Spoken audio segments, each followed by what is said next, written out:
సాయిరామ్. వాదిశ్రవణుడు ఒక మహర్షి ఉండెను. అతడు ఫలాపేక్ష చేత విశ్వజిత్యాగము అనొచ్చెను. ఈ యాగమును చేయగోరు వారు తమ సర్వ సంపదలను దానం చేయవలసి ఉండుట చేత వాదిశ్రవణుడు తన సర్వస్వమును ఋత్విక్కులకు దానం చేశాడు. ఇవి ఇంత నేనే చెప్పుకున్నాం. ఇది కృతయుగ కాలం. ఈ కృతయుగ కాలం వల్ల ఆనాటి కాలంలో ఉన్నటువంటి ధర్మ నియమాలు అంటే ఏదైనా ఒక సంకల్పం చేస్తే ఆ సంకల్పాన్ని తప్పగా ఆచరించాలి. మాట్లాడితే సత్యమై నిలవాలి. కాబట్టి అందరికీ ఆ రకమైన నియమావళి సహజంగా పాటించేటటువంటి శక్తి అందరికీ ఉండటం చేత విశ్వజిత్యాగము అనేటటువంటి యాగాన్ని ఆయన తలపెట్టారు. ఎవరు?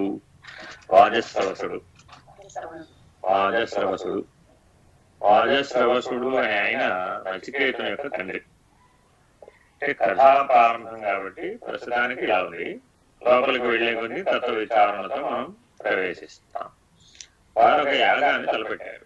ఏమిటంటే అది విశ్వజిత్ యాగము. అంటే అర్థం ఏమిటి అసలు? విశ్వజిత్ యాగము అంటే అర్థం ఏమిటి? విశ్వమును జయించేడు. ఇక్కడి నుంచి మాట ఈ సమస్య. ఈ విషయం అంతా నేను జయించాలి, ఈ విషయం అంతా నాదే అవ్వాలి, ఈ విషయానికి నేనే చక్రవర్తి అవ్వాలి, ఈ విషయానికి నేనే అధిష్టానం అవ్వాలి. ఇలాంటి ఆలోచనలతో చేసేటటువంటి సకామ్య యాగం. అది నిష్కామకంగా చేయబడినటువంటి యాగం కాదనమాట. సకామ్య కర్మ, పుత్రకామేష్టి, ఇష్టాపూర్తి అంటారు వీటిని. ఈ యాగాలని ఇష్టాపూర్తి యాగములు అంటారు. ఇష్టాపూర్తి యాగములు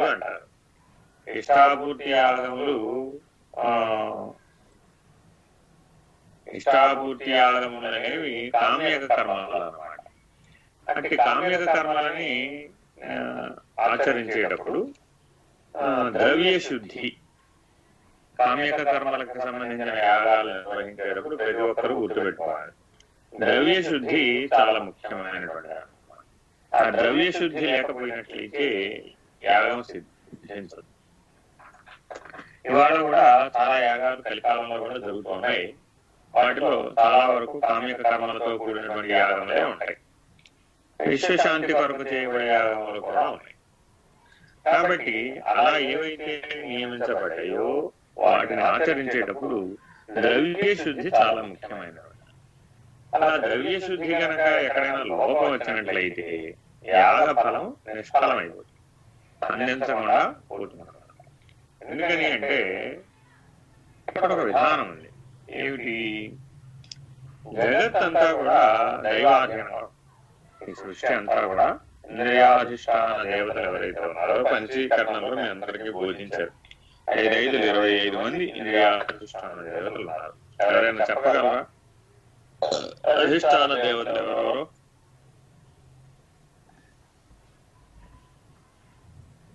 ఎవరు చెప్పరా? మనసుకు చంద్రుడు, ఒక లైన్ లో చెప్పడం. ఆకాశ పంచకం. ఒకటో ఒకటెవరు? గురుమూర్తి. గురుమూర్తి. జ్ఞాతకు గురుమూర్తి అధిష్టానం. ఒకటిలో రెండేమిటి? చంద్రుడు. ఒకటి చెప్పాలి. మనస్సుకి చంద్రుడు. ఒకటిలో రెండు మనసుకి చంద్రుడు. ఒకటిలో మూడు బుద్ధికి బృహస్పతి. తదుపరి క్షేత్రజ్ఞుడు, అతి ముఖ్యమైనటువంటి వాడు. క్షేత్రజ్ఞుడు. చిత్తమునకు క్షేత్రజ్ఞుడు. తదుపరి అహంకారమునకు రుద్రుడు. ఏ రుద్రుడినా?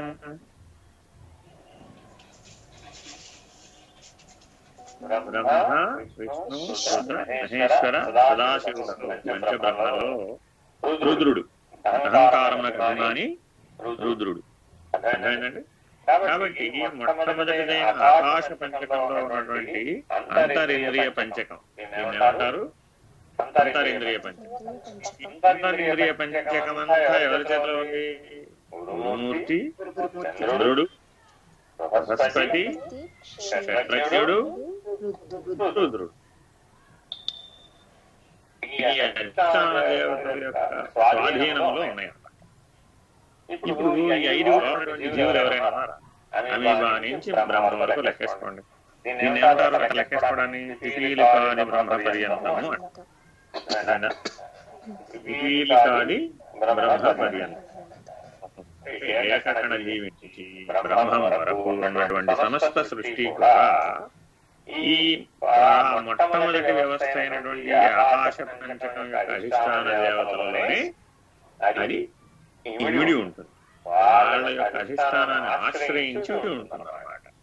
అర్థమైందా?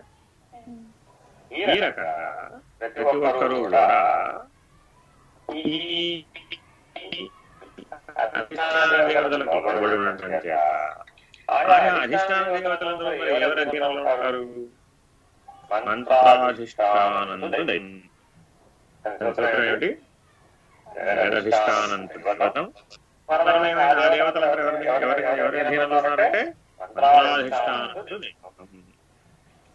వారికి సంబంధించినటువంటి ఉపాస్య మంత్రాలు, ఉపాసనా విధులు, యాగములు, యజ్ఞములు ఉన్నాయి. వీళ్ళందరికీ కూడా హవిర్భాగముల చేత పోషించబడుతూ ఉంటారు. ఆ హవిర్భాగములు పంచ యజ్ఞములలో జరుగుతూ ఉంటాయి. హవిర్భాగములన్నీ కూడా పంచ యజ్ఞములలో జరుగుతూ ఉంటాయి. ఆ పంచ యజ్ఞములలో ఒక యజ్ఞం వైశ్వానర యజ్ఞం కూడా. అంటే అర్థం ఏమిటి? మనందరం భోజనం చేస్తున్నామని తినటం లేదా? చేయడం లేదా? ఎవరు? ఏకకణ జీవి నుంచి బ్రహ్మ వరకు శరీరధారులు కూడా శరీరధారులైనటువంటి దేవతలను సంతృప్తి పరిచే విధంగా మనం హవిస్సులను అర్పిస్తున్నాం. మనం తినే భోజనం కాదనమాట. మన అధిష్టానం వద్ద ఉన్నటువంటి వైశ్వానర యజ్ఞం జరుగుతుంది. ఆ వైశ్వానర యజ్ఞంలో భాగంగా మనం భోజనం చేస్తున్నాం. ఆ భోజనం అనేటువంటి హవిస్సును అర్పించడం ద్వారా మనం మనలో ఉన్నటువంటి ఇంద్రియాధిష్టాన దేవతలను పోషిస్తున్నాం. కాబట్టి అది కూడా ఒక యజ్ఞమే. ఈ రకంగా పంచ యజ్ఞాలను నిర్వహించేటప్పుడు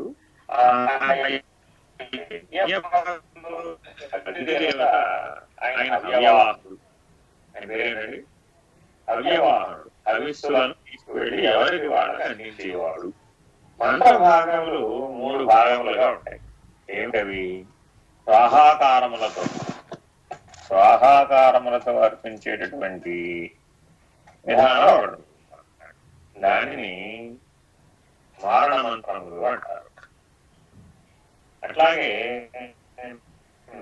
నమః అనేటటువంటి పద్ధతిగా అందించేటువంటి మంత్రములు ఉంటాయి. ఓం నమో నారాయణాయ, ఓం నమో భగవతే వాసుదేవాయ, ఓం శివాయ. ఇలా నమః అనేటటువంటి మంత్రాలు, శ్రీమాత్రే నమః, శివాయ నమః, ఇలాంటి మంత్రాలన్నీ కూడాను వశీకరణ మంత్రాలు. వారి పక్షంలో ఎవరైతే ఈ ఉపాసన చేస్తున్నారో ఆ ఉపాసకుడు ఉపాస్య దైవమునకు వశమై ఉంటాను అనేటటువంటి పద్ధతిగా చేయబడేటటువంటి. అట్లాగే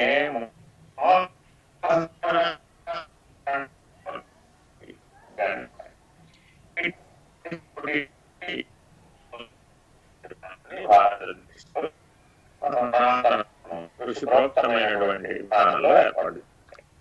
కాబట్టి గృహస్థైన వాడు ప్రతి ఒక్కడు తన జీవిత కాలంలో తప్పనిసరిగా పుష్కరానికి ఒకసారి అయినా సరే ఒక యాగాన్ని గాని ఒక యజ్ఞాన్ని గాని తప్పనిసరిగా చేయాలి అనేటటువంటి విధానం ఏర్పాటు చేయబడి. దీన్ని అందరూ గుర్తుపెట్టుకోవాలన్నమాట. కర్మ భాగంలో ఉత్తమమైనటువంటి కర్మ ఏమిటి అంటే యజ్ఞ కర్మయే ఉత్తమమైనటువంటి కర్మ. ప్రతి కర్మని యజ్ఞ భావంలో చేసేటటువంటి ఉత్తమాధికారులుగా మనం మారాలన్నమాట. యజ్ఞ భావంలో చేసేటటువంటి ఏ కర్మ అయినా నన్నే అందుతుంది అని భగవద్గీతలో భగవానుడు అసలు బ్రహ్మార్పణం బలి బ్రహ్మాగ్నో బ్రహ్మణాహుతం బ్రహ్మైవ తేన గంతవ్యం బ్రహ్మకర్మ సమాధినా. కాబట్టి ఈ రకమైనటువంటి ఏ కర్మ చేసినా అది బ్రహ్మకర్మయే. విపరీతంగా ఆలోచించకూడదు మానవుడు ఎప్పుడూ కూడా. ఉచ్చగతిలో బ్రహ్మము నేను అనేటటువంటి పద్ధతిగా ఆలోచించాలి. కాబట్టి సాంఖ్య విచారణలో చెప్పబడినటువంటి పంచీకరణలో భాగంగా 25 అధిష్టాన దేవతలకి కూడా ఆయా మంత్రభాగములు, ఆయా ఉపాసనా విధులు, ఆయా యజ్ఞ భావము ఏర్పాటు చేయబడింది.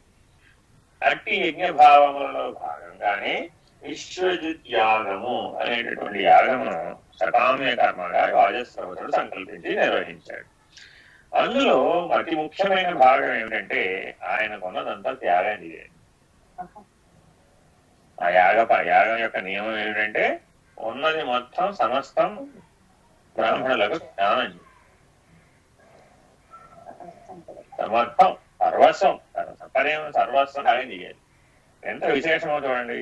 విశ్వమును జయించాలి అనేటటువంటి సంకల్పానికి నియమం ఏముంది ఇప్పుడు అంటే సర్వమును త్యజించాలి. ఐహికముగా తన వద్ద ఉన్న సర్వమును త్యజించబూనుకున్న సిద్ధపడిన వాడెప్పుడు వాడినే విశ్వాధిష్టానం అయ్యేటటువంటి అవకాశం ఉంది. ఈ రకమైనటువంటి నియమంతో పెట్టారు దాన్ని. అయితే వాజస్రవసుడికి కించిత్ జ్ఞానం, కొద్దిగా అజ్ఞానం ఉందన్నమాట. కొద్దిగా అజ్ఞానం ఉండటం చేత ఆ లోపాన్ని అతను నిర్వహణలో చేపట్టాడు. ఎట్లా చేపట్టాడు అనేది ఇప్పుడు చదువుతారన్నమాట. అది ఎలా జరిగింది, ఆ జరిగిన దాంట్లో ఏ రకమైన లోపం వచ్చింది, ఆ లోపాన్ని ఎలా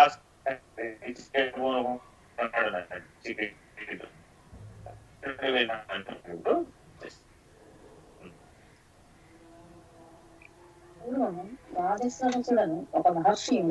అతడు ఫలాపేక్ష చేత విశ్వజిద్యాగము వనర్చెను. ఈ యాగమును చేయగూడి వారు తమ సర్వ సంపదలను దానము చేయవలసి ఉండుట చేత రాజస్రవసుడు తన సర్వస్వమును ఋత్విక్కులకు దానము చేసెను. అతనికి నచికేతుడను ఒక కుమారుడు. అతడు ఎవ్వరూ ప్రాప్తించని బాలుడు. తనకు దానమీయబడిన గోవులను ఊరుకొని పోవుచుండగా నచికేతుడు ఆ గోవులను చూచెను. వానిలో కొన్ని ముసలివై గడ్డి తినుటకు గాని, నీరు త్రాగుటకు గాని, పాలిచ్చుటకు గాని సామర్థ్యము లేనివై ఉండెను. అటువంటి గోవులను చూడగానే నచికేతుడు దానము యొక్క ఉద్దేశ్యము ఏమై ఉండదని తనలో తానిట్లు విచారించెను. మానవుడు ఈ లోకములో ఎవరికైనా సుఖము కలుగజేసినచో పరలోకములో తాను సుఖమును పొందును. అట్లు ఇతరులకు దుఃఖము కలుగజేసినచో తాను కూడా దుఃఖమునే పొందును. ఏ విత్తనం నాటినా ఆ చెట్టే మొలచునన్నట్లుగా మనము చేసిన కర్మననుసరించే ఫలము కూడా ఉండును. గోవులను దానము చేయుట వాని క్షీరము వలన దానగృహీత సుఖము పొందవలయునని కదా. ఈ గోవులు పాలు కూడా ఇవ్వలేని స్థితిలో ఉండుట చేత సుఖము వాటిని పూజించవలసి వచ్చుట చేత దుఃఖమునే పొందుచున్నారు. ఈ రకంగా ఆ యజ్ఞంలో భాగంగా గోవ సంపదను దానం ఇచ్చాడు ఆయన. ఆ గో సంపదను దానం ఇచ్చేటప్పుడు చెప్పారు, ఈ సకామ్య యజ్ఞములలో ద్రవ్య శుద్ధి చాలా ముఖ్యమైనటువంటి. ఆ ద్రవ్య శుద్ధికి లోపం వచ్చినట్లయితే ఫలితం లభించదు. నేనేం చేశాడు అంటే తనకున్న గో సంపద విచక్షణ లేకుండా తనకున్నటువంటి గోవులన్నింటినీ దానం ఇవ్వడం మొదలుపెట్టాడు. 6 ఋత్విక్కులకు దానం ఇచ్చేటప్పుడు ఏమైందట, ఏవైతే ఉపయోగకరం కానటువంటి గోవులు ఉన్నాయో వాటిని కూడా దానం చేయడం మొదలెట్టాడు. ఈ ఉపయోగకరం కానటువంటి గోవులని దానం చేయడం ద్వారా ఋద్విక్కులకి దానం ఇచ్చినటువంటి దాన ఫలం పోతుంది. కాబట్టి ఆ దాన ఫలం పోవడం చేత నీకు యాగ ఫలం లభించేటటువంటి అవకాశాన్ని కోల్పోతాడు. ఈ అంశాన్ని గమనించినటువంటి నచికేతుడు పితృ సమానుడైన పితృదేవత అయినటువంటి రాజశ్రవసుడికి గోవులు ఎంతయో పిల్లలు కూడా అంతే, తండ్రికి గోవులు ఎంతో పిల్లలు కూడా అంతే. తనని గోవుల బదులుగా దానం ఇచ్చినట్లయితే ఈ లోకాన్ని పూర్తి చేయవచ్చు అనేటటువంటి ఆలోచన నచికేతుడికి కలిగింది. ఆ నచికేతుడు ఎటువంటి వాడు, ఎంత ఉత్తముడో ఇక్కడ మనం గ్రహించవలసినటువంటి అవసరం ఉన్నదన్నమాట. అతడు ఎప్పటికీ కూడా తండ్రి తాను చేస్తున్న యాగ ఫలాన్ని కోల్పోతాడేమో అనేటటువంటి బాధ చేత గోవులకు బదులుగా గోవులలో జరుగుతున్నటువంటి గోదానంలో జరుగుతున్నటువంటి లోకాన్ని సవరించకూనుకున్నాడు.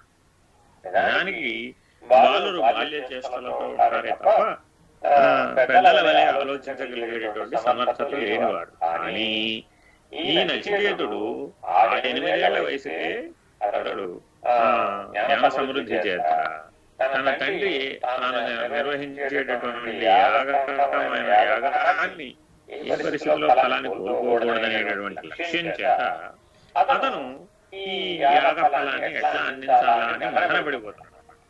మదన పడిపోయే విధానాలు ఇప్పుడు చెప్తారు.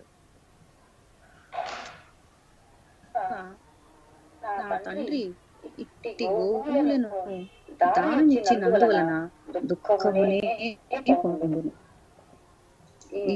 ఏమై నా తండ్రిని హెచ్చరించదననుకుని తండ్రిని సమీపించి, నాయనా నన్నెవరికి ఇత్తు అనెను.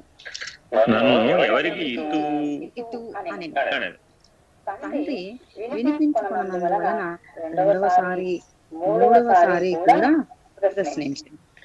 ఈ ప్రశ్నలకు విసుగు చెందిన వాజశ్రవసుడు నచికేతుని, నిన్ను మృత్యువునకు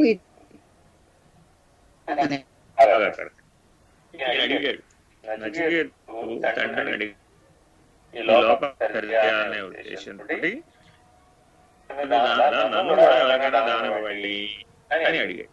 అడిగితే తండ్రి లెక్కలో ఏమిటి అంటే కేవలం సంపదలను త్యాగం చేస్తే చాలనేటటువంటి ఉద్దేశంలో రాజశ్రవసుడు.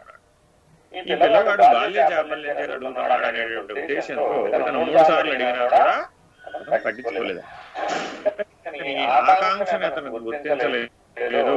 పైగా గుణధర్మం మార్పు చెంది ఒక రహస్యం ఉంది. యజ్ఞానికి కర్త, హోత, బ్రహ్మ ఉంటారు ప్రతి యజ్ఞానికి కూడా. ఆ యజ్ఞ కర్త అయినటువంటి వాజశ్రవసుడు యజ్ఞ విధి పూర్తయ్యేంత వరకు కూడా తన యొక్క సత్వగుణాన్ని పోగొట్టుకోకూడదు. అతను ఎప్పుడైతే గుణధర్మం మారి అతను ఉగ్రతని, క్రోధాన్ని పూనాడు, అప్పుడే యజ్ఞ ఫలం పోయింది. ఇతను ఏం చేశాడు? తండ్రి చేత ఎట్లయినా సరే ఆ యజ్ఞఫలం పోగొట్టుకోకుండా చూడాలనే ఉద్దేశంగా పట్టుదల కలిగిన వాడేమో నచికేతుడు. రాజశ్రవసుడికేమో నచికేతుడి యొక్క ఆకాంక్షను గుర్తించేటటువంటి సూక్ష్మ బుద్ధి లేదనమాట. ఆ సూక్ష్మ బుద్ధి లేకపోవడం చేత అతను ఉగ్రత చెంది మృత్యుదేవతకిత్తును అని. మనం కూడా కలికాలంలో ఇవాళ చాలా మంది తల్లిదండ్రులు పిల్లల ఎడల గాని, తన సంసారం బంధువర్గం నందు గాని, ఇతరత్ర ఎవరితో వ్యవహరించిన ఆయా మనుషుల ఎడల గాని అపశబ్దములను ఉచ్చరించేటటువంటి లక్షణం కలిగి ఉన్నారు.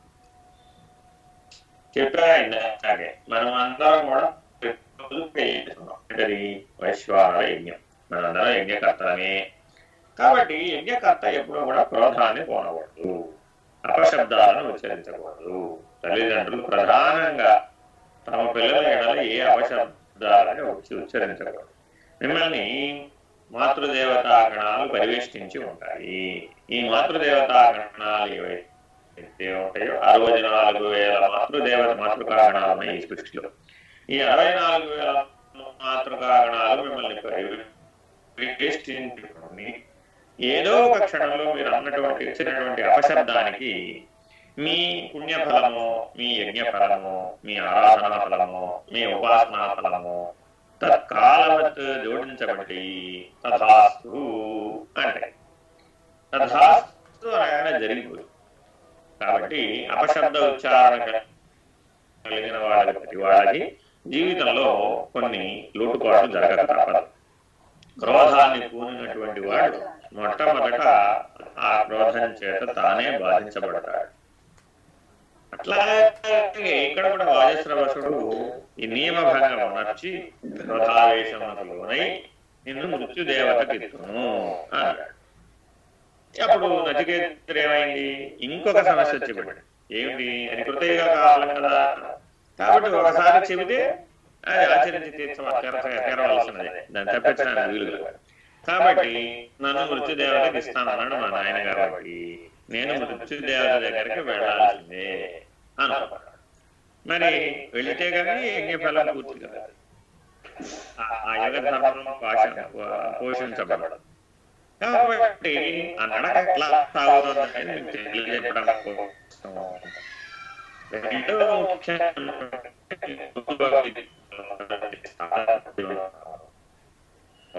వాక్కు మీద అదుపు కలిగి ఉండి లేకుండా మాట్లాడే విధానం మీద అదుపు కలిగి ఉండి చెరుపు కలిగించేటటువంటి మాటలను ఉచ్చరించరాదు. ఆయన క్రోధావేశమునకు లోను కాకుండా శాంత మనస్కులై మీరు మాట్లాడాలి, జీవించాలి, ఆచరించాలి.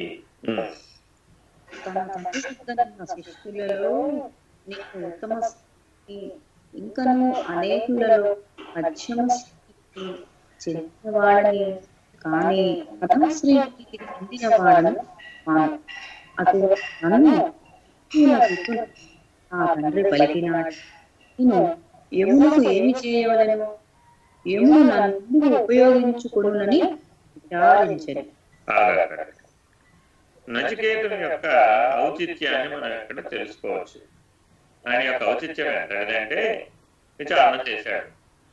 నన్ను యమాలయమునకు పంపిస్తానన్నారు కదా తండ్రి, అట్టి యమాలయమునకు పంపటానికి నా ఎడల క్రోధవశుడు అవటానికి కారణం ఏమిటి అని విచారణ చేశాడు.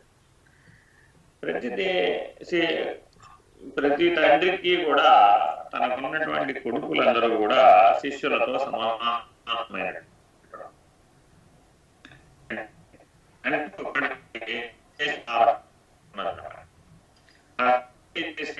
ఉపదేశం గురు శిష్య బాంధవ్యం ఏర్పడదు. ఈ గురు శిష్య బాంధవ్యం ద్వారా తనకున్నటువంటి శిష్యులలో ఉత్తములు, మధ్యములు, అధములు అనేటువంటి వర్గీకరణ ద్వారా చూస్తారు. మరి అట్లా చూసినప్పుడు ఏమైంది అంటే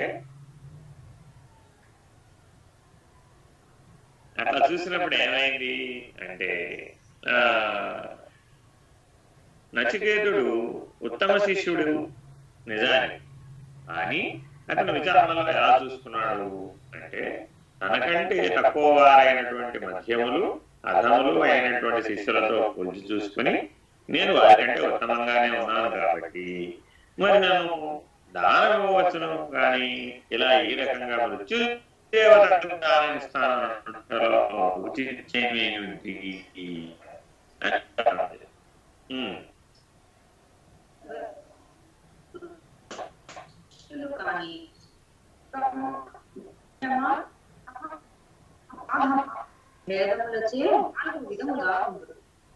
ఏ సమయమున ఏ పనులు అవసరమో చెప్పకయే గ్రహించి ఆచరించు వారు ఉత్తమము. చెప్పిన పనులను శ్రద్ధాపూర్వకంగా చేయవారు, చెప్పిన పనులను అశ్రద్ధగా చేయవారు అధములు. చెప్పినను చేయక తిరస్కరించు వారు అధమాధములు. మన గురించి బాగా చెప్తున్నారు. మనలో 4 లక్షణాలు ఉంటాయి. మొదటిది ఏంటి? ఉత్తమ లక్షణం. అంటే గురువు చెప్పకనే వారి యొక్క అంతరంగాన్ని ఎరిగి ప్రవర్తించగలిగేటటువంటి సూక్ష్మ బుద్ధి కలిగినటువంటి సమర్థులైనటువంటి ఉత్తమ శిష్యులు. వేరొకరు. ఇక మధ్యములు చెబితే చేస్తారు బాబు, నాయన ఈ పూచిక పుల్ల అడ్డుపెట్టు, ఆ కమండలం అడ్డుపెట్టు, ఇదిగో ఈ రుద్రాక్షమాలు అడ్డుపెట్టు, ఈ పని చెయ్యి అని చెబితే చేసేవారు మధ్యములు. అధములు చెప్పినా చేయనమాట, నాయన నువ్వు ఇలా ఉండాలి ఉండడు, నువ్వు ఇలా జీవించాలి జీవించడు, నువ్వు ఈ సాధన చేయాలి చేయడు, నువ్వు ఈ రకంగా జీవితాన్ని మార్చుకోవాలి మార్చుకోడు, నువ్వు ఈ ప్రాధాన్యత కలిగి ఉండాలి ఆ ప్రాధాన్యతను వహించడు. ఇది అధములు. అర్థమైందండి? అధమాధములు కొంతమంది ఉన్నారు. వాళ్ళు ఏమిటట, అసలు వినయం వినిపించుకోరు, చెప్తారు కానీ ఆయన వినిపించుకోరు. కాబట్టి మనలో కూడా సాధకులలో కూడా ఈ రకమైనటువంటి 4 రకాలైనటువంటి కేటగిరీలు ఉన్నాయన్నమాట. మధ్యములు, అధములు, అధమాధములు. మనం కూడా ఎప్పటికప్పుడు ఈ వేరీజు వేసుకుని ఉత్తమమైనటువంటి పద్ధతిగా మారేటటువంటి వాడు మాత్రమే ఈ మౌన వ్యాఖ్యని అర్థం చేసుకోగలిగేటటువంటి సమర్థతకు చేరగలుగుతారు. నీ మనస్సును దాటినటువంటి మౌనాన్ని నువ్వు తెలుసుకోగలిగినటువంటి సమర్థత సంపాదించినప్పుడు మాత్రమే నీకు ఆత్మసాక్షాత్కార జ్ఞానం సాధ్యమవుతుంది. ఈ మాటలు ఇక్కడ ఎందుకు ప్రస్తావనలో చెప్తున్నారంటే, నీ లక్ష్యం ఏమిటి అంటే నువ్వు ఆత్మసాక్షాత్కార జ్ఞానాన్ని పొందాలి. అట్లా పొందాలి అంటే నువ్వు మనసును దాటినటువంటి మౌనం ఉండాలి. మనసును దాటిన మౌన స్థితిలో ఏర్పడుతున్న కదలికలని గుర్తించగలిగేటటువంటి సూక్ష్మ బుద్ధిని కలిగి ఉండాలి. అలా నువ్వు సాధన చేయాలి. శ్రేణికి లేక మధ్యమ శ్రేణికి చెందిన వాడనే కాని అధమాన శ్రేణికి చెందిన వాడని కాదని నిశ్చయించుకునే అటువంటి ఉత్తమ శ్రేణికి చెందిన తనను తొందరపాటుతో ఆగ్రహమున మృత్యువున తిట్టునని తన తండ్రి పలికినాడని గ్రహించలే. మరియు తన తండ్రి తొందరపాటులకు చింతించుచుండుటను గ్రహించి నచికేతుడు తండ్రితో ఇట్లనే, తండ్రి ఈ వేళ చింతించదవు, మన పూర్వులు ఎన్నడైనా ఆడిన మాట తప్పిరా, నేటి పెద్దలు మాత్రము ఆడిన మాటను తప్పుచున్నారా? గతించిన పెద్దలు కాని నేటి పెద్దలు కాని సత్యమునే పలుకుతున్నారు. వారి ఎందు అసత్యమన్నదే లేదు. తన మాటలను నడిచినను మనం శాశ్వతముగా ఇచ్చట ఉండబోతలేదు. మనుషులు పైరు వలె తిరిగి పెద్దవారై జీవులై మరణం, రాలిపోయిన గింజలు మరలా పైరొగునట్లా మరణించిన వ్యక్తి మరలా పుట్టుచున్నారు. ఒక విచారణాక్రమాన్ని తండ్రితో చేపట్టాడు. ఇలా ఆగ్రహావేశాలకు లోనైనటువంటి తండ్రి యజ్ఞకర్తగా ఉండి తానన్న మాటను నెరవేర్చుకోవడం ఎట్లాగా అని చింతించడం ప్రారంభించాడు. ఎందువల్ల అంటే పుత్రుణ్ణి మృత్యుదేవతకి ఇస్తానన్నాడు. మృత్యుదేవతకి ఇవ్వడం అంటే మౌలిక అర్థంలో ఎలా బలి ఇవ్వాలి, నిజానికి మాట్లాడితే బలి ఇవ్వాలన్నమాట. బలిస్తేనే మృత్యుదేవతకి ఇచ్చినట్టు. మరి ఇది సాధ్యమా అంటే కృతయుగ కాలంలో మానవ ఏ లోకానికైనా వెళ్ళగలిగేటటువంటి సమర్థత ఉన్నది. కాబట్టి ఈనాటి కలియుగ కాలంలో మృత్యుదేవతకి ఇస్తున్నాము అంటే బలివ్వటం కాదు. ఇట్లాంటి యువధర్మాలను మనం అర్థం చేసుకోవాల్సినటువంటి అవసరం. మృత్యుదేవతకి ఇవ్వడము అంటే మృత్యుదేవతకి అతన్ని స్వాధీనిస్తాము అని అర్థం. అంతేగాని బలి ఇవ్వడం కాదు. సశరీర అశరీర పద్ధతులలో ఆనాటి కాలంలో ఉన్నటువంటి వ్యక్తులకు అశరీర ప్రయాణం చేయగలిగేటటువంటి సమర్థులై ఉన్నారు. కాబట్టి ఈయన మృత్యుదేవుడికి ఇస్తానన్నటువంటి మాటను సత్యం చేయవలసిన బాధ్యత ఇప్పుడు ఎవరి మీద ఉంది అంటే నచికేతుడి మీద ఉన్నాడు. అందుకని నచికేతుడు ఏమంటున్నాడంటే, మృత్యుదేవతకి ఇస్తున్న విషయం గురించి జనన మరణాల గురించి చింతిస్తావేమని. ఎందుకనిట మృత్యుదేవత ఎవరి దగ్గరకు ఎవరైనా వెళితే తిరిగి రావడం, అది సశరీర పద్ధతి అయినా అశరీర పద్ధతి అయినా మృత్యుదేవత దగ్గరికి ఒకసారి వెళితే తిరిగి రావడం అనేది మరల పునర్జన్మ వేరే శరీరంలో ఎత్తాల్సిందే. ఈ శరీరంలో ఎత్తడానికి అవకాశం లేదు. ఆ కాలంలో కూడా అందువల్ల తండ్రి చింతిస్తున్నాడు అన్నమాట. అయ్యో ఈ పిల్లవాడికి 8 సంవత్సరాలే, ఈ 8 సంవత్సరాల వయసులోనే నేను క్రోధావేశానికి లోనై నీకు నిన్ను మృత్యుదేవతకి ఇస్తాను అనేటటువంటి సంకల్పం చేశాను, మాట్లాడాను. ఆ మాటను మరి నిజంగా ఆచరింపజేస్తే ఈ బాలుడు ఈ శరీరాన్ని విడిచిపెట్టవలసినటువంటి అవసరం వస్తుంది, మరల తిరిగి ఈ శరీరంలో ప్రవేశించగలిగేటటువంటి ఔచిత్యం కాదు అనేటటువంటి దృష్టికోణంతో చింతించి మొదలుపెట్టాడు. చాలా గొప్ప సూత్రాన్ని జనన మరణాలకు అన్వయించి చెప్తున్నాడు ఆయన. ఒక పైరు పండింది,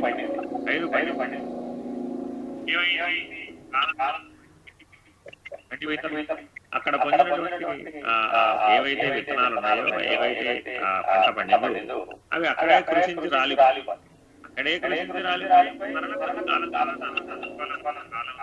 మరలా అవి ఉద్భిజములుగా మరలా ఉత్పన్నమవుతాయి.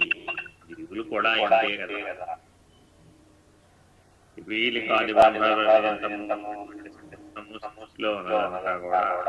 ఎక్కడ సృష్టించబడుతున్నదో అక్కడే పోషించబడుతున్నది, ఎక్కడ పోషించబడుతున్నదో అక్కడే తిరిగి మరణిస్తోంది, ఎక్కడ మరణిస్తుందో తిరిగి మరల అక్కడే పుడుతుంది అనేటటువంటి మౌలికమైనటువంటి సూత్రాన్ని 8 ఏళ్ల బాలకుడు తండ్రికి వివరించాడు. నీవు దీని గురించి చింతించడం ఎందుకు? పైగా ఏం చెప్తున్నాడు? ఆయన యొక్క బాధ్యతని గుర్తు చేస్తున్నాడు. నీవు ఒకవేళ మరలా ఇంకొక సంకల్పం చేస్తావేమో, ఏమని ఇది అసాధ్యం కదా, మా అబ్బాయిని ఇవ్వాల్సి వస్తుంది కదా అనేటటువంటి మమకారానికి లోనయ్యి నువ్వు మాట తప్పేటటువంటి పనిలో పడతావేమో. అటువంటి పనులు చేయవద్దు. ఎందుకని? మన పూర్వీకులు ఎవరు కూడా మాట తప్పలేదు, మనకంటే ముందున్నటువంటి పెద్దలు ఎవరు మాట తప్పలేదు, ఇప్పుడున్నటువంటి పెద్దలు కూడా ఎవరు తప్పలేదు. మీరు యజ్ఞకర్త కాబట్టి మాట తప్పడం పాడి చూడండి. సత్యానికి ఎంత ప్రాధాన్యత! ఎందుకంటే సత్య, ధర్మ, శాంతి, ప్రేమ, అహింసలనే 5 లక్షణాలు ఏవైతే ఉన్నాయో ఈ 5 లక్షణాల ద్వారానే దివ్యత్వం సాధ్యం. మానవతా విలువలుగా పరిగణించినటువంటి ఈ 5 లక్షణాలని దివ్యత్వం అనేటటువంటి లక్ష్యంతో కనుక ఎవరైనా ఆచరిస్తారో వాటి బలం చేతనే నీకు ఆ అశరీర స్థితి లభిస్తుంది. కాబట్టి సత్యాన్ని ఎవరు కూడా ఉల్లంఘించకూడదు.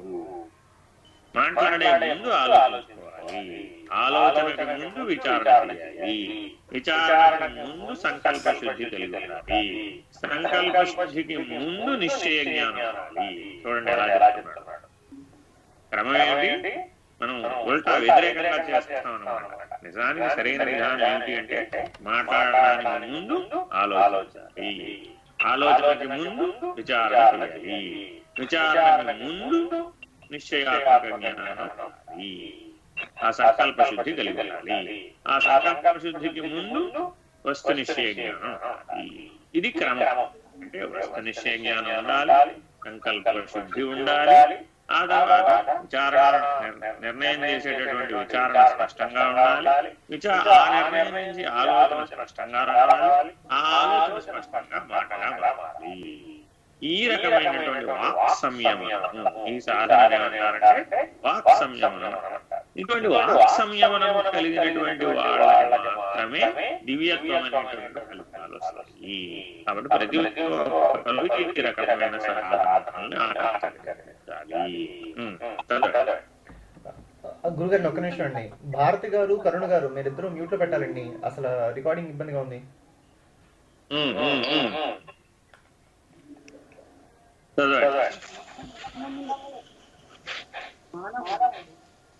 వాడి ఘనకార్యము ఏమున్నది మీకు తెలియని మీరు తెలుసుకోగలరు.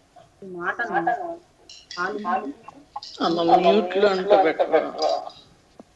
యమాలయమునకే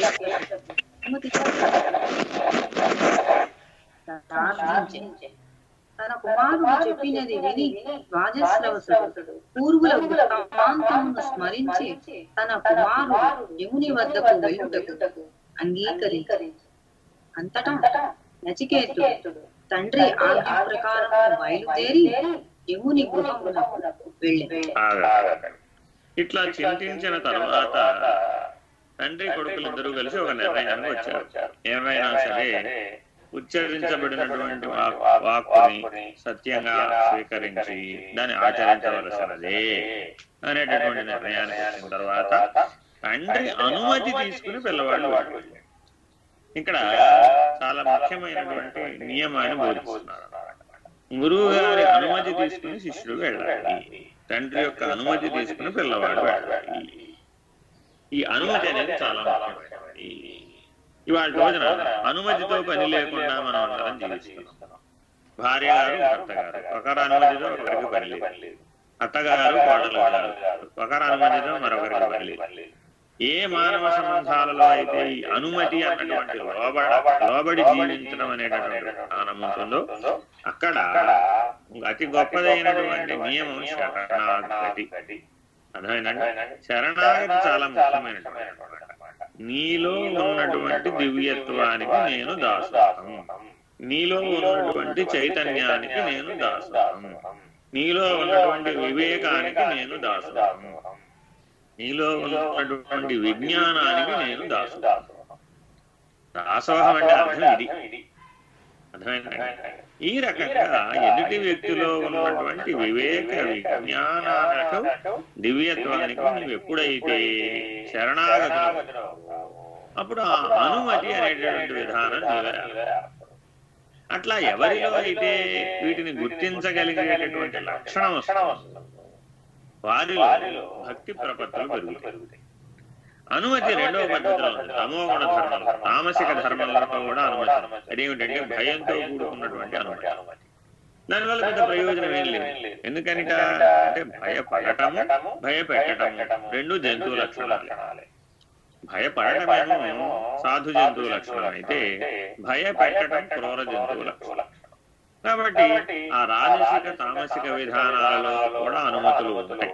కానీ ఆ అనుమతుల వల్ల దివ్యత్వం సాధించబడదు. ఎవరైతే వివేకానికి, విజ్ఞానానికి, విచారణకి, వస్తు నిశ్చయ జ్ఞానానికి ప్రాధాన్యత ఇచ్చి దివ్యత్వ ప్రధానంగా జీవిస్తూ ఉన్నటువంటి వాళ్ళ అనుమతి కొరకు వేచి ఉంటారో వారు ఆ అనుమతి ఇవ్వడం చేతనే వారి యొక్క బలం అంతా కూడా వీరికి సంక్రమిస్తారు. అందులో ఒక విశేష లక్షణం. నచికేతుడు హిమాలయానికి ఎట్లా వెళ్ళగలిగాడు? ఈ ప్రశ్నకి సమాధానం ఎట్లా వెళ్ళగలిగాడంటే తండ్రి తాను తపస్సంపన్నుడు, తన తపస్సంపన్నతంతా కూడా కలిపి ఈ పిల్లవాడికి ధార పోసాడు అనుమతి ఇవ్వడం. ఆ అనుమతి ఇవ్వడం అనేటటువంటి గురువు అనుమతించాడు, తండ్రి అనుమతించాడు అంటేనే అర్థం ఏమిటంటే తన యొక్క జీవన సాఫల్యమైనటువంటి తపశ్శక్తిని అంతా కూడా ఒక సంకల్పంగా మార్చి ఆ అనుమతిని ఇస్తారు. చాలా విశేషమైనటువంటి లక్షణం, విశేషమైన సాధన. ఇటువంటి విశేషమైనటువంటి లక్షణాన్ని, విశేషమైన సాధనని కలిగినటువంటి మహనీయులు ఎవరైతే ఉంటారో వారి అనుమతి ఎంతటువంటిదంటే అది ప్రకృతి యందు కూడా అమోఘమైన, తిప్పడానికి వీలు కాదు. ఒకసారి కనుక అనుమతిస్తే అది ఎంతటి బలవత్తరమైనదంటే ఎటువంటి దివ్యత్వానైనా కూడా స్వాధీనపరుచుకోగలిగేటటువంటి సమర్థవంతమైనటువంటి శక్తి అన్నమాట. ఇటువంటి అనుమతిని విశ్వామిత్రుడు శ్రీరామచంద్రమూర్తికి ఇచ్చాడు. శివధనుర్భంగ కాలంలో రాముడు గురువు గారు అనుమతి కొరకు వేచి ఉన్నాడు. గురువు యొక్క ఆజ్ఞ అయిన తర్వాతనే, అనుమతి అయిన తర్వాతనే శివధనుర్భంగాన్ని కావించాడు. శ్రీరామచంద్రమూర్తికి ఆ శివధనుర్భంగం చేయగలిగేటటువంటి శక్తి ఎక్కడి నుంచి వచ్చిందయ్యా అంటే విశ్వామిత్రుని యొక్క అనుమతి నుంచి వచ్చింది. అట్లాగే సీతమ్మ యొక్క అనుమతి నుంచి వచ్చింది. ఆ శివధనుస్సును అవలీలగా ఎడమ చేతితో ఎత్తి బంతి తీసుకోగలిగినటువంటి సమర్థమైనటువంటి శక్తి సీతమ్మ. కాబట్టి ఇతరుల అనుమతి కొరకు వేచి ఉండటం అనేటటువంటి ఉత్తమ లక్షణం. నేనెవరి మాట వినను అనేటటువంటిది అసురీ లక్షణం. చాలా మంది అనుకుంటారు నేను లేస్తే మనిషిని గాను, నేను ఎవరి మాట వినను, నేను ఎవరికి లొంగను, నేను అబద్ధుడను, ఇలాంటి మాటలన్నీ కూడా ఆసురీ లక్షణాలను ప్రేరేపించేటటువంటి లక్షణాలు. ఎవరైతే ఇలా ఉంటారో వాళ్ళలో తమోగుణ ప్రవృత్తి విపరీత జ్ఞానాన్ని ఏర్పరుస్తుంది. కాబట్టి వాక్ సంయమనము మనో సంయమనము అనే సాధనల్ని నిత్య జీవితంలో తప్పనిసరిగా సాధకులందరూ ఆచరించి గురువు యొక్క అనుమతితో తండ్రి యొక్క అనుమతితో మనం జీవితంలో ప్రవర్తించాలి. ఈ రకమైనటువంటి లక్షణం ఉండాలి. అట్లా ఎదుటి వ్యక్తిలో ఉన్నటువంటి వివేకానికి, విజ్ఞానానికి, చైతన్యానికి, దివ్యత్వానికి దాసోహం అనేటటువంటి పద్ధతిగా ఎవరైతే జీవిస్తారో వారికి ఒకవేళ ఏదైనా కూడా భంగం ఏర్పడినా కాపాడడానికి దేవతలు, కాపాడడానికి దివ్యత్వం సిద్ధంగా ఉంటుంది. కాబట్టి వారికి ఇబ్బంది రాదు, క్షేమానికి ఇబ్బంది రాదు, వారి యోగానికి ఇబ్బంది రాదు. ఈ రకమైనటువంటి స్పష్టమైనటువంటి విధానాన్ని, జీవన విధానాన్ని నచికేతుడు వాజశ్రవసుడు అందిస్తాడు. అంతటా నచికేతుడు తండ్రి ఆజ్ఞ ప్రకారము బయలుదేరి యముని గృహమునకు వెళ్ళెను. నచికేతుడు వెళ్ళునప్పటికీ యముడు ఇంటి వద్ద లేక ఎచటికో వెళ్ళి ఉండే. 3 దినముల తరువాత యముడు తిరిగి వచ్చింది. ఆ 3 దినములు నచికేతుడు భోజన పానీయాదులను స్వీకరింపక యముని రాకకై ఎదురు చూచుచుండెను. యముడు ఇంటికి వచ్చినదే తడవుగా యముని మంత్రులు మొదలగు వారు అతనితో ఇట్లనిరి: ఓ వైవస్వత, వీరు ఇంటి వద్ద లేని సమయమున అగ్నితో సమానముగా ప్రకాశించు తేజస్సు గల ఒక అతిథి మన ఇంటికి వచ్చి ఉన్నాడు. అతడు వచ్చి 3 దినములైనను ఏమీయూ గ్రహింపక మీ రాకకై ఎదురు చూచుచున్నాడు. అతిథిగా ఇంటికి వచ్చిన వారిని అర్ఘ్యపాద్యాదులను సంగి సత్కరింపనిచో ఆ గృహస్థునకు ఆశ, ప్రతీక్ష, సత్సాంగత్యము, ఇష్టాపూర్త కర్మలు, సంతానము మొదలగు వాని వలన కలుగు ఫలములన్నీ నశించు. ఇప్పుడు ఈయన ఏం చేశాడట? తండ్రి ఆజ్ఞ మేరకు యమాలయానికి వెళితే యముడు కార్యాలయానికి ఎక్కడికో వెళ్ళే. ఈ వెళ్ళడం చెప్పడం అంతా పౌరాణిక పద్ధతి. ఈ పౌరాణిక పద్ధతి ద్వారా చెప్పడం ద్వారా మీకు కథాకథనం దర్శన రూపంలో ప్రాప్తిస్తుంది. అట్లా వెళ్ళినటువంటి నచికేతుడు 3 దినముల పాటు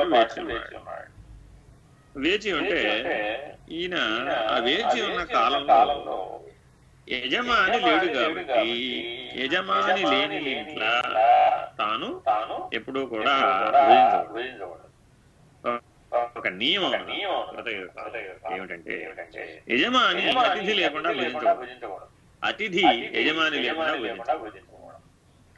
యజమాని లేని ఇంట అతిథి భుజించరాదు అనే నియమం. అంటే అర్థం ఏమిటి? ఇవాళ ఎవరైతే ఒంటరి గృహిణులు ఉన్నారో ఆ ఒంటరి గృహిణుల ఇంట్లోకి అతిథి వెళ్ళరాదు. ఎప్పుడు ఆ నియమం యజమాని ఉన్న చోటే అతిథి భోజనం చేయాలి. అట్లాగే యజమానికి నియమం ఏమిటంటే అతిథి లేకుండా భోజనం చేయాలి. ఈ నియమాన్ని పాటించేవాడు. ఇక్కడి నుంచి పుట్టిందే అతిథి దేవో భవ అనేటటువంటి సూత్రం. ఈ అతిథి దేవో భవ అనే దాంట్లో గొప్ప సూత్రం ఏమిటంటే అతిథులందరూ గృహస్థు మీద ఆధారపడి ఉన్నట్లుగా తోస్తారు. మీ ఇంటికి ఎవరైనా అతిథి వచ్చారనుకోండి, ఆ అతిథి యొక్క ప్రభావం ఎంతటిదయ్యా? గృహస్థు యొక్క సర్వకర్మల యొక్క ఫలాన్ని అందించడానికి వచ్చినటువంటి దైవ దూత ఎవరైనా ఉన్నారంటే ఆయన అతిథి. అతిథి ఎవరయ్యా అంటే గృహస్థు చేసేటటువంటి ఇష్టాపూర్త కర్మల యొక్క ఫలమును అందించగలిగేటటువంటి దైవదూత అతిథి. అటువంటి ఉత్తమమైనటువంటి స్థానంలో అతిథి వచ్చాడు. పైగా ఎటువంటి అతిథి వచ్చాడు? అగ్నిశిఖ వంటి అతిథి వచ్చాడు. ఏమిటి అగ్నిశిఖ అనే పోలిక అంటే అశరీర పద్ధతిగా వెళ్ళాడు యమాలయానికి. తనలో ఉన్నటువంటి వైశ్వానరాజ్ఞని ప్రేపించి ఆ వైశ్వానరాజ్ఞని శరీరం అంతా వ్యాపింపజేసి ఆ అగ్నిశిఖ రూపాన్ని ధరించి తాను యమాలయానికి వెళ్ళాడు. కాబట్టి అశరీర ప్రయాణం ఎలా చేయాలని కూడా ఇక్కడ బోధించబడతారు. ఇంకేమిటి, యమునికి మరొక పేరు వైవస్వతుడు. ఇప్పుడు మనం ఏ మన్వంతరంలో ఉన్నాం? ఆ వైవస్వత మన్వంతరంలోనే ఉన్నాం. అర్థమైందండి? కలియుగంలో మనం ఇప్పుడు వైవస్వత మన్వంతరంలో. యమునికి వైవస్వతుడని పేరు, మనకేమో వైశ్వానరులని పేరు. అర్థమైందండి?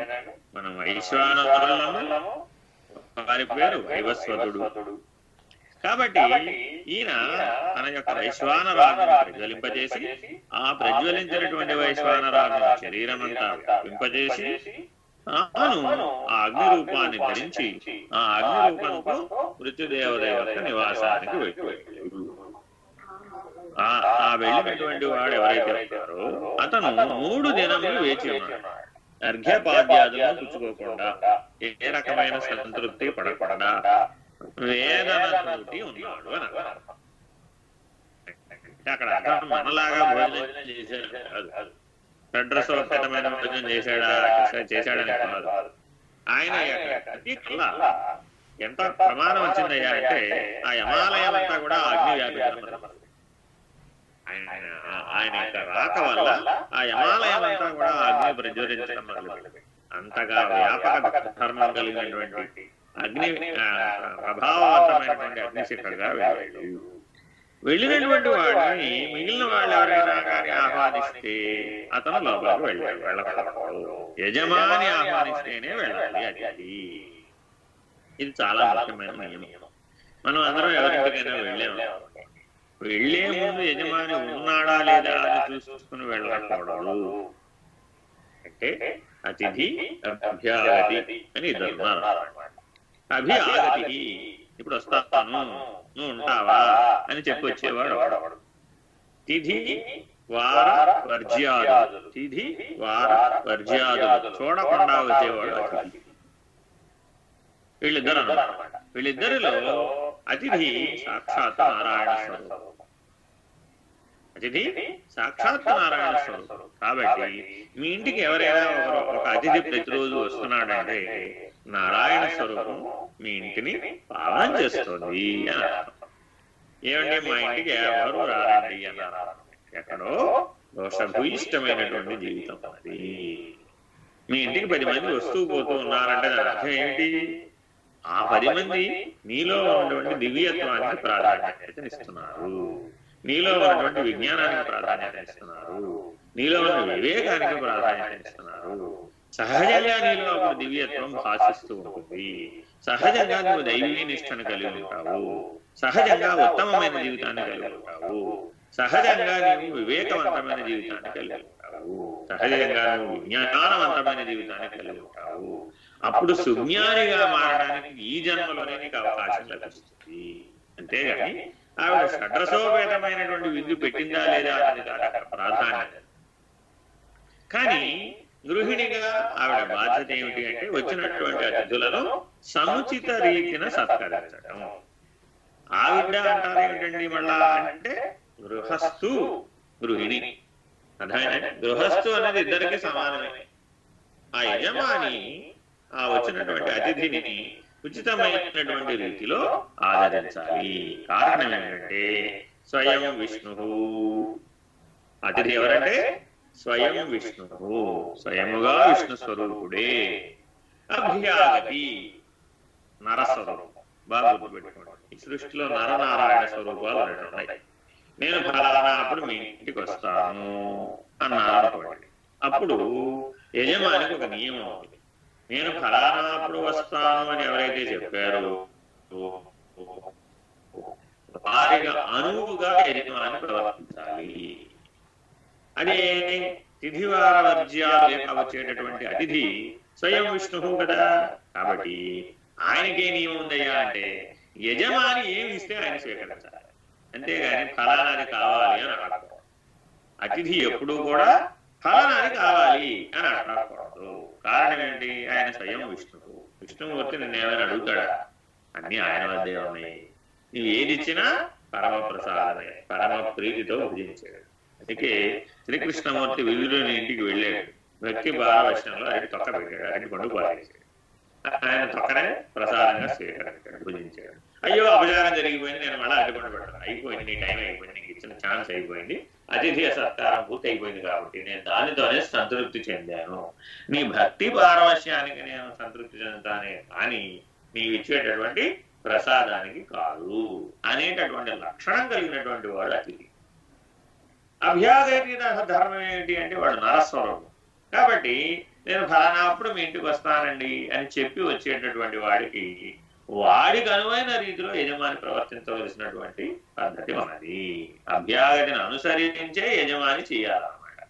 కాబట్టి ఈ రకమైనటువంటి ధర్మశాస్త్ర నియమాలని మానవ జీవితంలో ప్రతి ఒక్కరూ రోజువారీ నిత్యం, ఒక కాలంలో ఎలా ఉండేదంటే భారతదేశంలో కూడా అపరాహ్న కాలంలో గనక అతిథి గనక లభించకపోతే ఆ రోజుకి పస్తు ఉండేవారు అందరూ కూడా.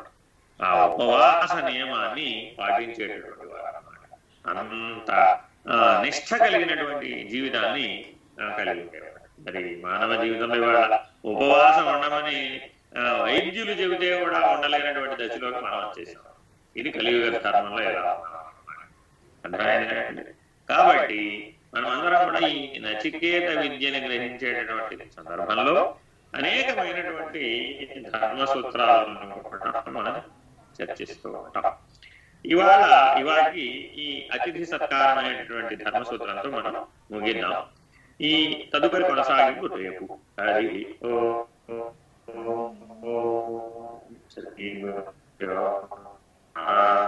హరి ఎవరైనా ఏదైనా అడుగుతారా? ఎవరైనా ఏదైనా అడుగుతారా? నాకు ఒక చిన్న ప్రశ్న. సో మాట వచ్చే ముందు ఆలోచన, విచారణ, సంకల్ప శుద్ధి, నిశ్చయ జ్ఞానం ఉండాలన్నారు కదా. సో ఇప్పుడు ఈ వజ్రశ్రవసుడికి ఏం లోపించి ఆ వాటను ఎక్కడ స్టార్ట్ అయింది అది? అక్కడ ఏంటంటే అక్కడ ఆ యజ్ఞాన్ని ఇష్టాపూర్త కర్మగా చేస్తున్నాడు కదా. ఆ ఇష్టాపూర్త కర్మగా, కామ్యక కర్మగా చేసేటప్పుడు ఈ నియమాలను కలిగి ఉండాలి అనే దాన్ని తాత్కాలిక ఆవేశంలో కోల్పోయాడు. గోవులని దానం ఇచ్చి ఆ యజ్ఞాన్ని పూర్తి చేసేయాలని కొంచెపు బుద్ధితోటి ఆలోచించి ఆ ముసలి ఆవులని ఇచ్చి వదిలించుకుందామనే ధోరణిలో ప్రవర్తించాడు. అయితే అలా ప్రవర్తించినప్పుడు ఏమైంది? ఆ యజ్ఞ ఫలం లోపిస్తుంది. యజ్ఞఫలం లోపించినప్పుడు నచికేతుడు సూక్ష్మ బుద్ధి కలిగిన వాడు కాబట్టి తండ్రి ఆ యజ్ఞ ఫలాన్ని కోల్పోవడం సముచితం కాదు కాబట్టి ఈయనేమన్నాడు, నన్ను కూడా దానం ఇవ్వు అని అడిగాడు.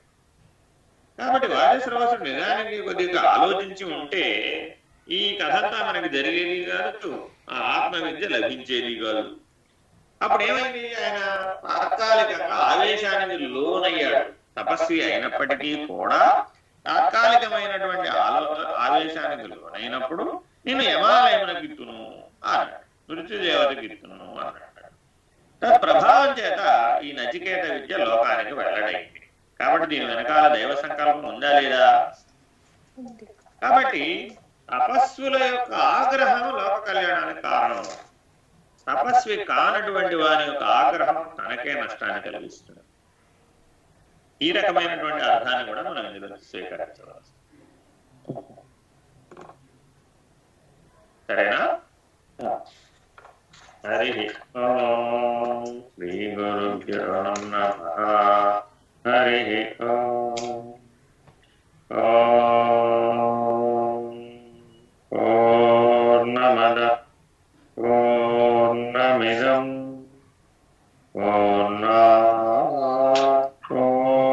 పూర్ణముదచ్యతే పూర్ణస్య పూర్ణమాదాయ పూర్ణమేవావశిష్యతే.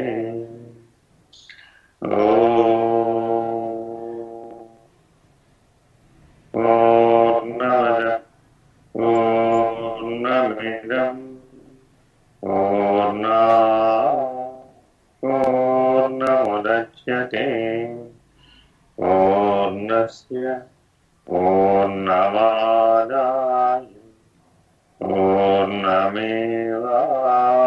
पूर्णमेवावशिष्यते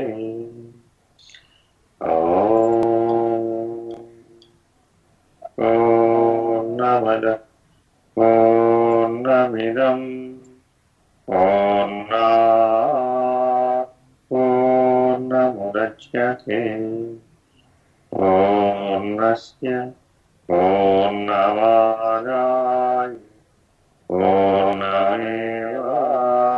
पूर्णमेवावशिष्यते ॐ तत्सत् ॐ सहनावतु सहनौ भुनक्तु सह वीर्यं करवावहै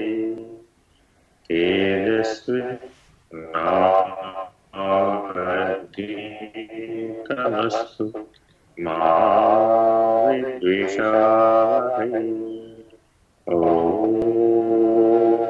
शान्ति शान्ति शान्तिः श्रीगुरुभ्यो नमः हरिः ओम्